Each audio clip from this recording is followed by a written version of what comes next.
ایک تو انوشے بہت زیادہ ڈسٹرب ہے، اور دوسرا اس کی بہن دلاسا دینے کے بجائے اس سے کہتی ہے کہ تم مر کیوں نہیں جاتی، تم نے ہماری زندگی ضعف بنا رکھی ہے۔ اور اس کی ماں بھی یہی کہتی ہے کہ جب یہ پیدا ہوئی تھی اس وقت ہی مجھے اسے مار دینا چاہیے تھا، تو آج مجھے یہ دن دیکھنا نہ پڑتا۔ تو یہ ساری باتیں انوشے برداشت نہیں کر پاتی۔ وہ کیا کرتی ہے، اپنی جان لے لیتی ہے، اپنی نس کاٹ دیتی ہے، اور جس کے بعد اس کی ڈیتھ ہو جاتی ہے۔ اب انوشے جیسے ہی کمرے میں انٹر ہوتی ہے وہ دیکھتی ہے کہ انوشے نیچے گری پڑی ہوتی ہے اور اس کے ہاتھ سے خون نکل رہا ہوتا ہے۔ انوشے نیچے پڑی ہوتی ہے بے ہوش، اور اس کی کلائی سے خون نکل رہا ہوتا ہے۔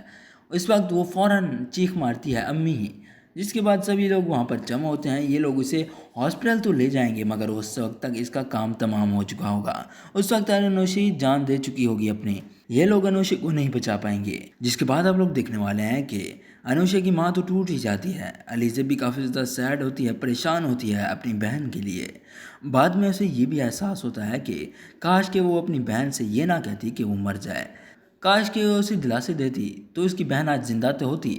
انوشے کی ڈیتھ کے کافی ٹائم کے بعد جب یہ لوگ کافی سنبھل جاتے ہیں تو اس کے بعد اب علیزہ کی شادی کی باری آتی ہے، جب علیزہ کی ماں حنان کی ماں سے کہتی ہے کہ اب آپ مزید دیر نہ کریں، اب میری بیٹی علیزہ کو بیاہ کر اپنے گھر لے جائیں تاکہ یہ بھی اپنے گھر کے ہو جائیں اور مجھے کچھ تسلی ملے۔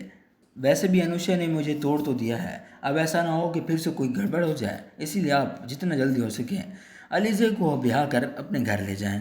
مگر اس کے بعد آپ لوگ دیکھنے والے ہیں کہ حنان کی ماں بھی اب یہ شادی نہیں کرنا چاہتی، وہ علیزہ کو اپنی بہو نہیں بنانا چاہتی، خاص طور پر ایسی لڑکی کو جس کی اپنی بہن کا کردار بالکل صحیح نہ ہو۔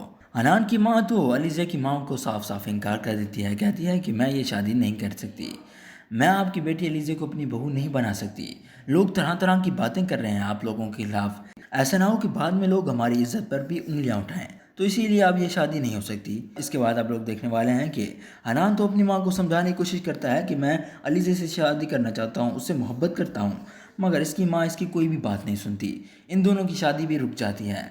جبکہ دوسری طرف حمزہ کے گھر والے حمزہ کی شادی امایہ کے ساتھ کروانا چاہتے ہیں، مگر حمزہ اس بات کے لیے راضی ہی نہیں ہوتا۔ وہ کہتا ہے کہ میں اسے کبھی بھی شادی نہیں کروں گا، میں اسے بالکل بھی پسند نہیں کرتا۔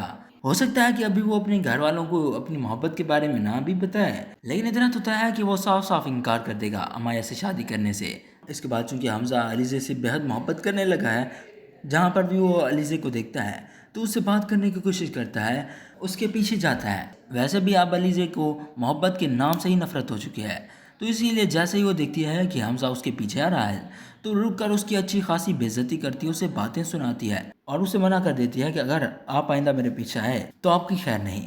لیکن بعد میں علیزہ خود حمزہ سے شادی کرنے کے لیے راضی ہو جائے گی۔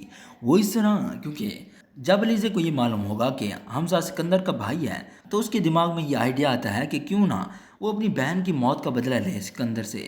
تو اس کے بعد وہ حمزہ سے شادی کر کے اس گھر میں پہنچے گی پہلے، اور پھر وہ سکندر کا جینا حرام کر دے گی، اس کی زندگی برباد کرے گی، جس طرح اس کی بہن کی زندگی سکندر نے برباد کی ہے اسی طرح سکندر کو بھی بہت ذلیل کرے گی علیزہ، اور تو اور علیزہ حمزہ کو اس کی فیملی سے دور کر دیتی ہے۔